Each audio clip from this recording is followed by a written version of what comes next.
Hello, chào các bạn quay trở lại với kênh Đăng Quân Farm lời cuộc sống Mỹ. Đây hôm nay gia đình mình đi thuyền nha, đi thuyền ngắm cảnh Chicago. Mình quay cho cả nhà xem Chicago nó đẹp như thế nào nha. Ok, đang xếp hàng nè. Đó, vợ mình nè. Mưa em hả? Mua phùn chút xíu. Ok, chừng nào lên thuyền mình sẽ quay cho các bạn xem. Thì giá vé ở đây là 55 đô. Nhưng mà mình mua trên mạng online á thì còn có khoảng 25 đô thôi. Thì chút xíu nữa mình sẽ để đường link ở dưới cho các bạn mua nha. Ok, bây giờ mình xếp hàng lên tàu đây. Đây, bà Nhi nè, mẹ nè. Hello cả nhà, hello. Còn mấy ngày nữa là về Việt Nam rồi. Đi bữa cuối. Chơi bữa cuối luôn. Chơi bữa cuối. Đang đi mưa phùn chút xíu. Ok. Ok, giờ đi vô 4 giờ mới kia. 4 giờ mới lên tàu mà giờ khoảng 3:45 mà vô rồi. Đây nè, đó. Có nước không?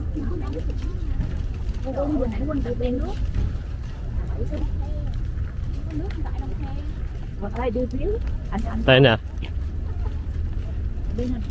Đó, đi gần gần mà. Đó, phiếu là cả nhà. 7 1 2 3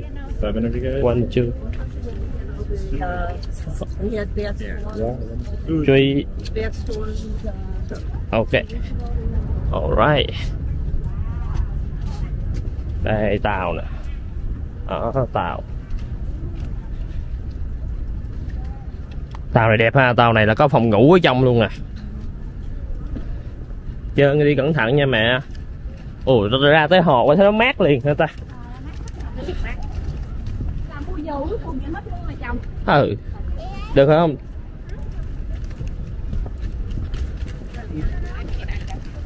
Đây.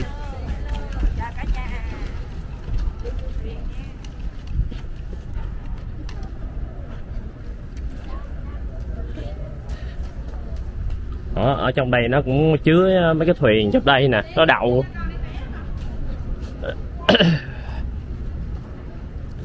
Cái gì? Cho là bậc kinh để đây đi. Bây giờ đang xếp hàng lên nha. Nên nó đâu cho mình đứng đó anh ha, nó bắt ngồi thôi. Vậy hả? Mình đâu có đứng chụp hình được, nó bắt mình ngồi chứ. Đúng rồi. Nó đứng mà. Nó đứng mà. Ý là đứng nhưng mà là kiểu không an toàn á, con sợ vậy á. Qua bác nó lon đó. Ê, gấu con. Ê, mẹ. Gấu con. Mẹ. Nói mẹ đi. Ba. Nói biết chưa? Đâm nó không? Nhồi lắm. Nó muốn đi là ngã người ra làm sao à. Hàng tù nó xài đồ hiệu không à. Bà Năm còn mấy ngày nữa về mặt rạng rỡ. Thứ tư về. Về thăm chồng mà. Nhớ chồng quá rồi. Nhớ quê hương quá rồi. Đi đâu cũng bằng nhà mình ha. Con đây mấy năm mà con còn nhớ nhà, lâu lâu còn nhớ nhà. Ok, lên tàu. Giá đưa ai con cầm. Lên tàu. Wow.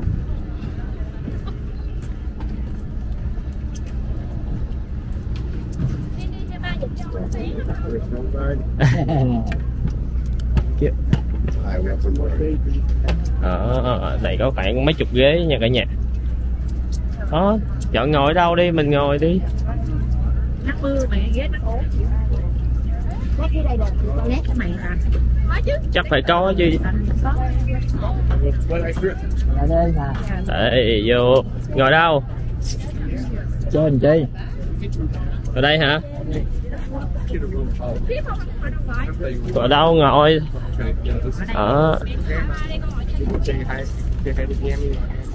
Đây cả nhà, lên tàu ngồi rồi nè. Bây giờ xếp chỗ ngồi xong rồi bắt đầu mình đi. Tự nhiên tới mình lên cái nắng lên hả ta? Nắng lên.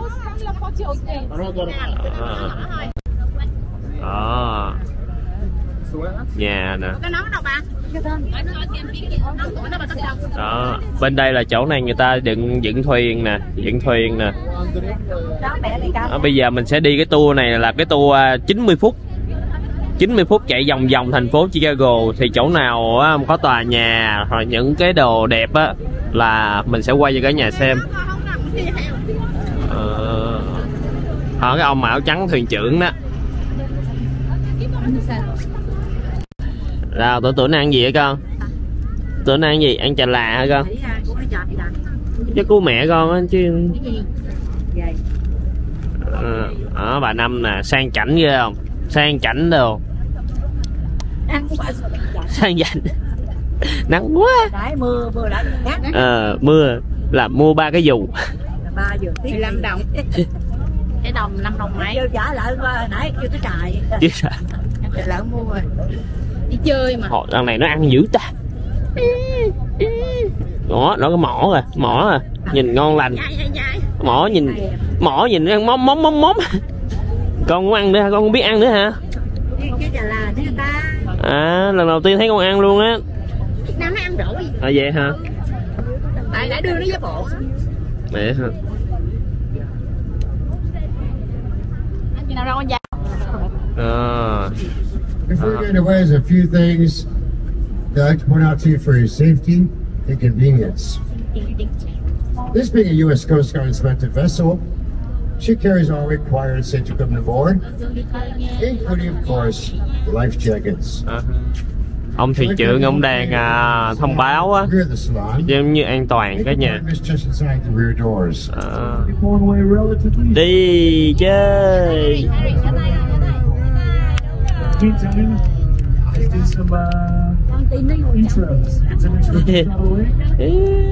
Cười khói chí. I was born over that way on the south side. I live over that way on the north side. I work over that way in the west loop. Anyone guess where? Good about another one. But I also work on the river sometimes. But I'm a Chicagoan. Where are my other Chicagoans? No, we invented the vacuum cleaner here.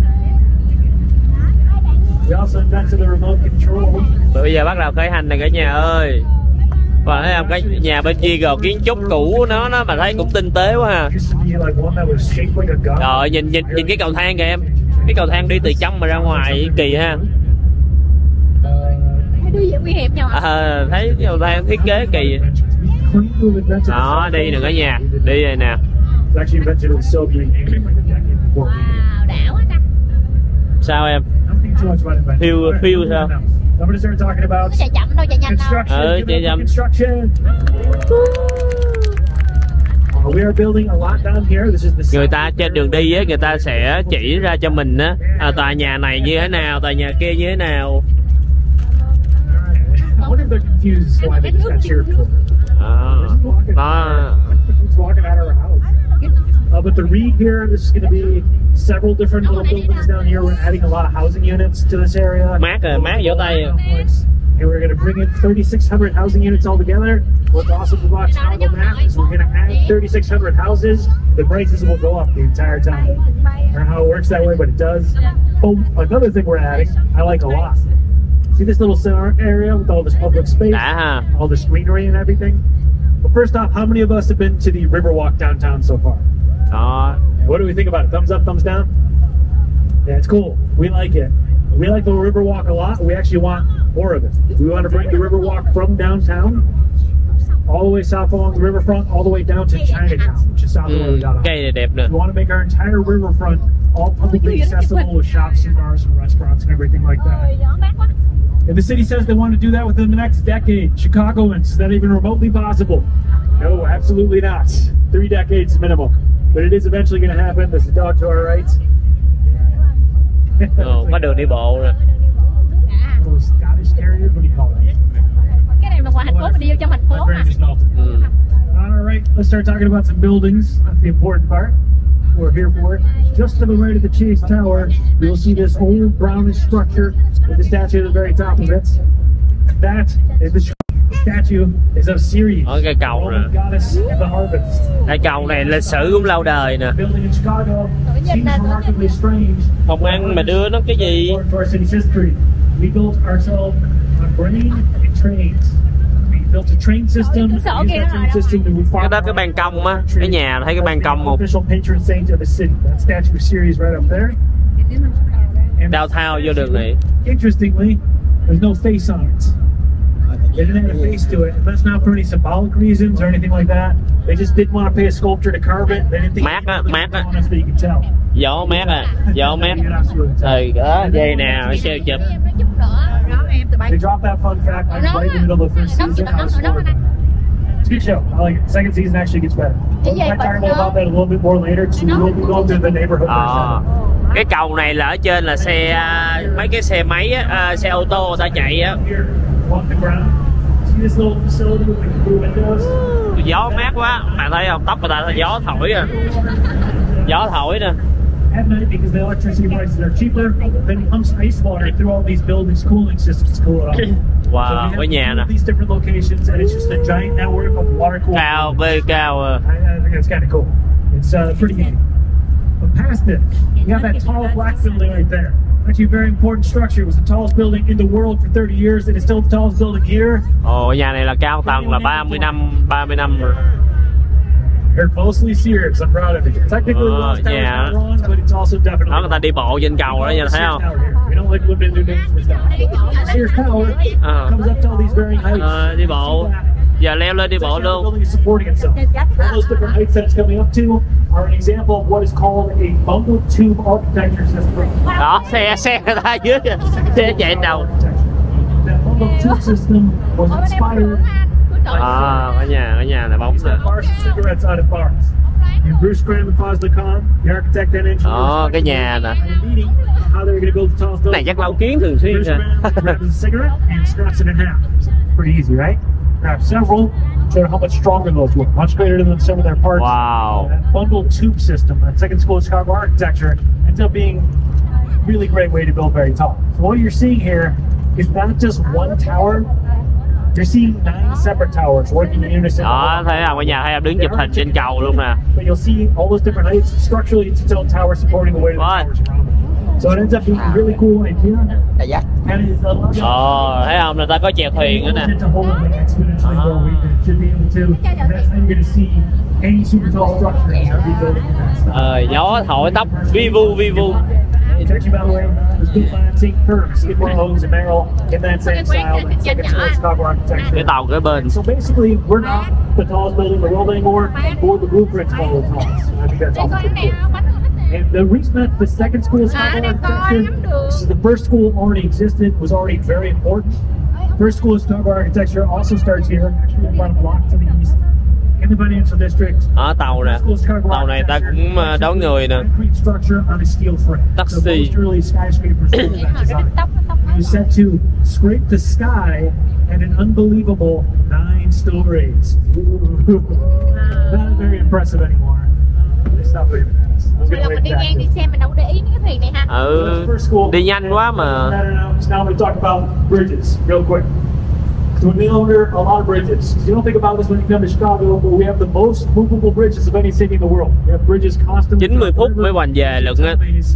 And these bridges nguyên một vòng. Most of which is 1920s and 1930s. Không lẽ cái ông á, ông nói chuyện 90 phút.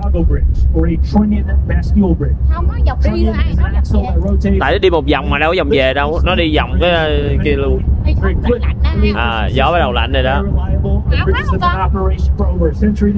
They do still all work. Lạnh rồi đó đúng không? Provide traffic on Wednesdays and Saturdays throughout the summer. We take our bridges very seriously in Chicago. Over on Dearborn Street, our bridge used to be made of wood, and we removed it with axes because we hated it so much. And when I say we, I don't mean the city, I mean literal citizens went out there one day and tore down the bridge so they'd have to rebuild it. Mình quay cho cả nhà xem nguyên một vòng nha. Chicago luôn. Clip này nó hơi dài nha cả nhà. You have trains underneath these buildings, and you have buildings above these trains. And the trains are here first. The buildings were added later. And the buildings have no claim to the land they're on at all. They have no claim to the land.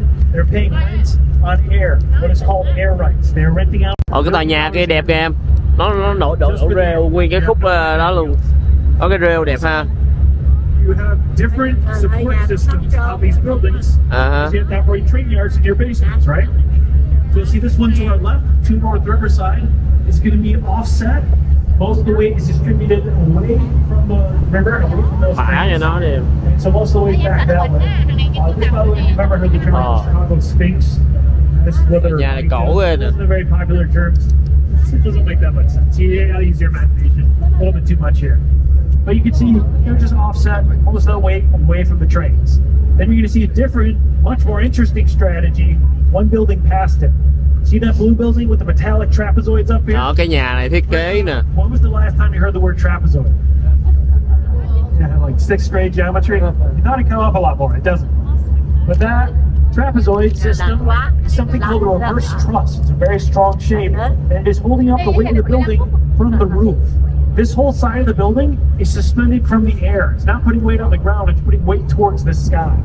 They built the frame of this, they built that reverse truss system, those trapezoids, and they built the top floor first, then the floor beneath it, then the floor beneath it, etc., all the way down to the ground floor.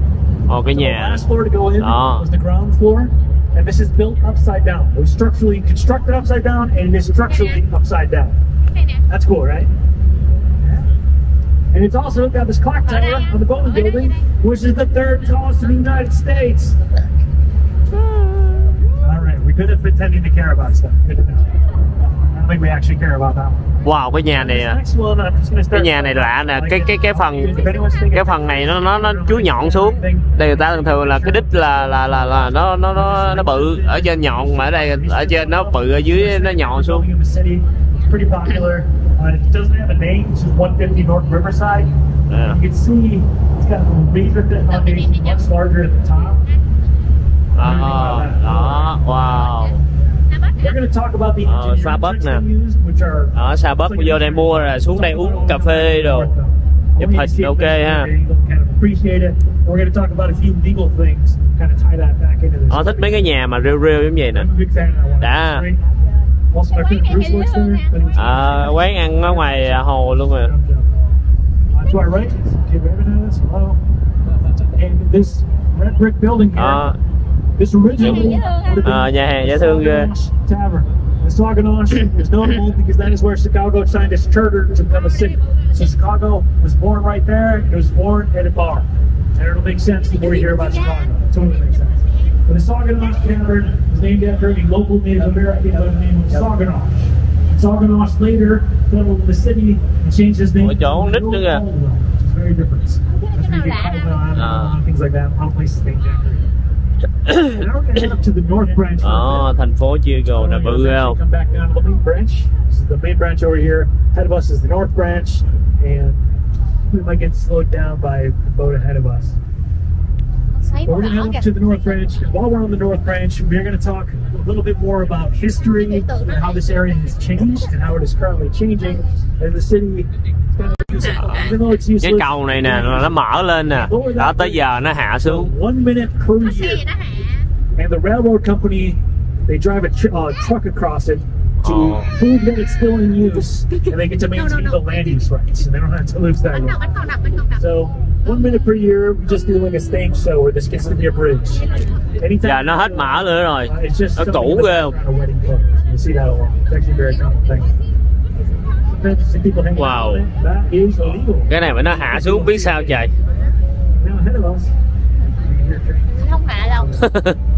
To our left is River Cottages. I'll point this out briefly. We'll talk about this more when we come back the other way, but I think it's just cool. This is Harry Weiss. We'll talk about it more when we flip back. Nhà nè. I want to talk about something very different for a minute here. The wooden tubes on the sides of the bridges. Wow. Wooden tubes are called pilings. They're used to bend the bridge's structure from any passing boat getting knocked into it. And the one just south of the bridge. Qua nãy giờ biết bao nhiêu cây cầu ha. We made a mistake. We put it 3.5 feet further south of the tube, and it ended up puncturing a train tunnel. And this train tunnel wasn't CTA, it wasn't a blue line or a red line. It was much stranger than that, and much more Chicago than that. It was an old, illegally built cargo train running underneath the city without anyone's knowledge or permission. What happened is a telecommunications company that is now AT&T, but is legally distinct from AT&T. Bố ông Quân xuống này thuê chạy đi. Exactly. got permission to build telephone wires underneath the river. They're like balls, like railroad tracks. I think it's kind of cool. But the top part is designed to look like the entranceway to Navy Pier as well. So again, contextualism. Now down here, we have the river walk. And this section of the river walk is nature oriented. It's kind of a nature theme. Trong đây nè, nhưng mà các bạn không có nói em đâu. Put those chairs and tables out there. That's actually brand new. We didn't really do anything with this spot for the last like 6 years. Yeah, the chair is perfect. You also see people fishing over here. The floating gardens actually help with that. And a lot of fish will use this area to breed, and it's actually helping local native wildlife in the river. Very significant. Now to our right, this section of the river walk is summer oriented. It's got these 0-point pumps you run through, and all these boats and gelato and everything like that. And above it, you have the brilliantly named Builders Building. Bên đó mẹ. It was built in the 30s. That illustrates how those styles change. You see, the right part is very sleek and clean. The left part is very ornate, very decorative, very flashy, very showy. And it's very common. The neoclassical style was all over at the 30s. We started moving a little bit more modern, starting with the work of people like Ludwig Mies van der Rohe. We'll talk about him in a little bit. Đây này mày nói con không áo là nha. The river walk is like almost like cổ quá trắng nha con. It's designed so that stairs, you can sit down on these stairs on your lunch break, kind of hang out.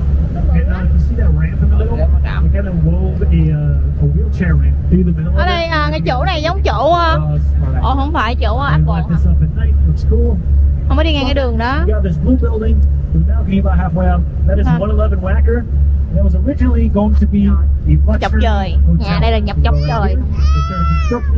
2008 happened, financial crisis happened. The company that was building it goes under entirely. They don't exist anymore. Ở đây nè, ở đây có quán cà phê ngoài trời nè cả nhà. The company buys the contract and decides instead to turn it into luxury housing. So the rooms are still small like hotel rooms, but the prices, they aren't. A studio there is going to run you several grand a month, and a 3-bedroom in there is $12,000. That's an apartment for $12,000 a month. Coffee. Really good amenities. Nè, bên đây coffee ngoài trời nha. Rồi những cái tòa nhà 55 này cũng đẹp nha ha. Bên đây thì có cái xe. Tại dưới xe Bắc Kinh, Bắc Kinh đậu nhà. Đậu xe nè, tòa nhà bắp á, đậu xe kìa không? Y như trái bắp vậy á, xe đậu cao lên tới trên cao luôn. Chia gò này đất chặt lắm, đâu có chỗ mà Bắc Kinh đâu, bởi vì xây đồ.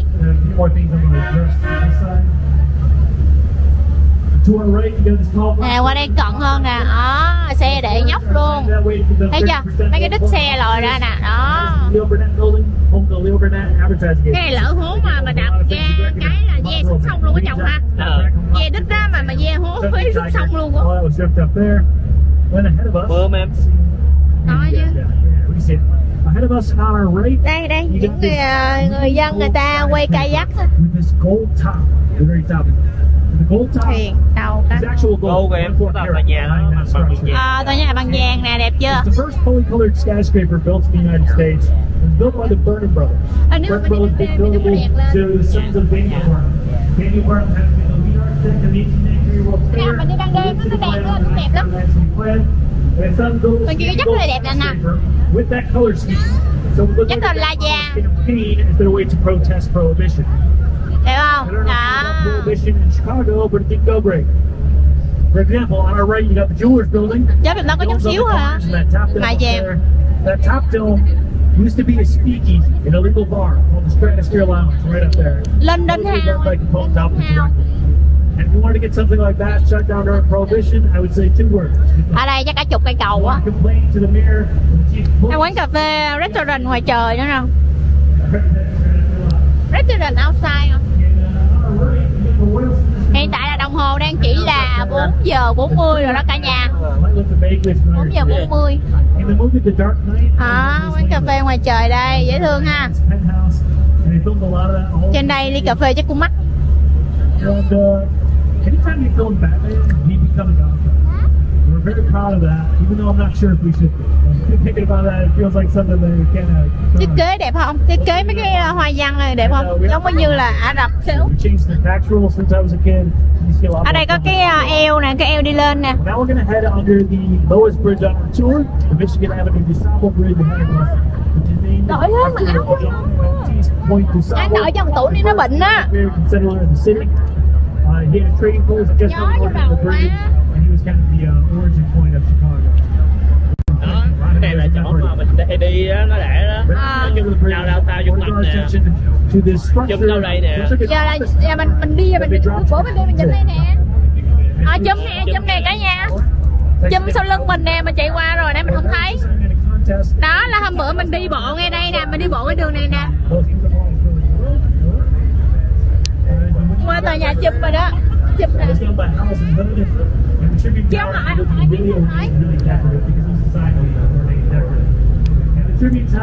đây là trong trung tâm rồi.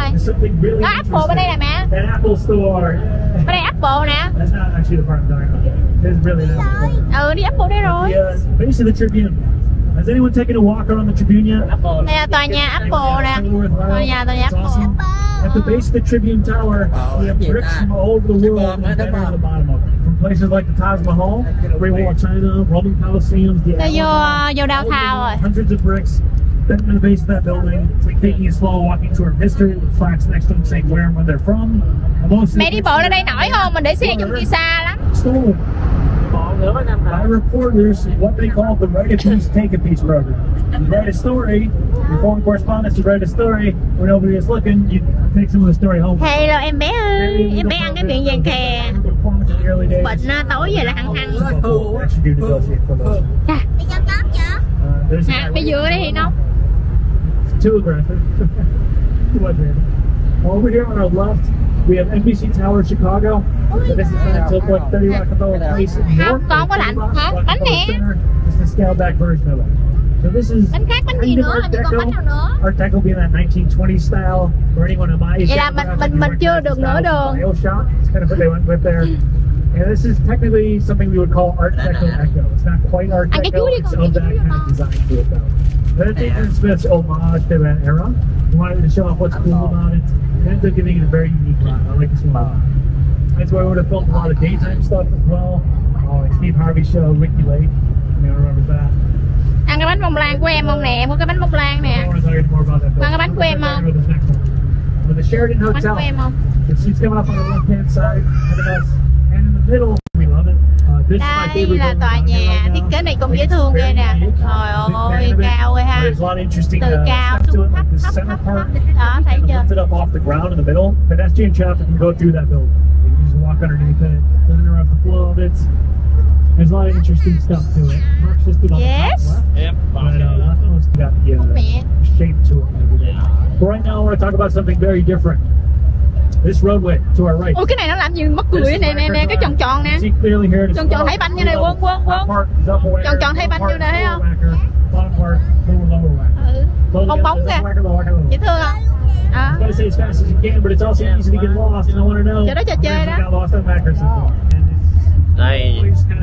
Tòa nhà, cái nhà thấy không? Tòa nhà này nè, nó cong, nó thiết kế nó cong tròn xung quanh mấy cái góc không có vuông như những tòa nhà này. Wow, cái thuyền này nó còn bự hơn nữa nè.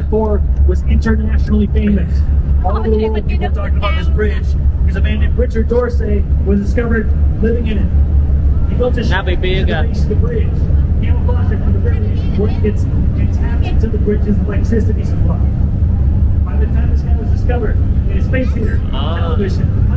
Ở đó giống cái party của người ta. Có máy bay đang quảng cáo nè. Cái này giống cái party vậy sao á? Party giống như bà ngoại cháu đẹp vậy đó. Then they asked him how long he'd been down there, and he said 3 years. Oh. Officially, you think it was 6 months, and he was exaggerating. Unofficially, I think it was 3 years. I don't think he had any reason to lie. He was already caught, and he wasn't alone. He built shacks for his buddies too. So in 2004, 8 people were living comfortably at the FDR Bridge. Nó quảng cáo á. Đó, tòa nhà. Quảng cáo muốn máy bay quảng cáo. Rồi nó ăn mã tây nó đe vàng thè. Harry. To our left we have Navy Pier. How many people have been to Navy Pier so far? Pretty decent amount. How many people have been to Millennium Park? Millennium Park's kind of stole Navy Pier's thunder. It's now the second most popular tourist destination out here in the Midwest. First most popular, Millennium Park over there. You actually walk from one to the other now. By the way though, Maybe up here. He's kind of back to where it was supposed to be. This was originally the plan. We were actually going to Này ta mướn thuyền á. On our 1909 city plan, this was called Municipal Pier Number 2, and then we built Municipal Pier Number 2. Đó, nguyên tòa nhà, nhìn từ ở ngoài vô nguyên thành phố. Phố quẹo vô nè, nhà. Đó, đẹp ghê không? Anh sẽ chụp lấy chuyện chụp á. Nhà vòng về là đúng 90 phút. Vậy hả? Nãy giờ đi 45 phút rồi. On our right, we have this tall black building with a curved glass side and a circular part at the top of it. That is Lake Point Tower, and that is often referred to as the Lakefront Flask Building. And more recently, that got the nickname Trains, given up for trains. Này chạm tàu lửa nè, chạm tàu lửa rất là bự. And trains built Chicago. Our trains have been used for some really weird stuff. Bên Mỹ coi vậy chứ người ta đi tàu lửa cũng nhiều lắm cả nhà. Mình tưởng bên Mỹ người ta không đi tàu lửa. Ở bên Mỹ người ta đi tàu lửa rất là nhiều. Chicago standards. We had so much snow coming down. Several inches of snow coming down every hour, on the hour. Mưa á, hồi nãy mưa á nên có mấy người ta đi xuống rồi mấy bạn thấy ghế còn trống.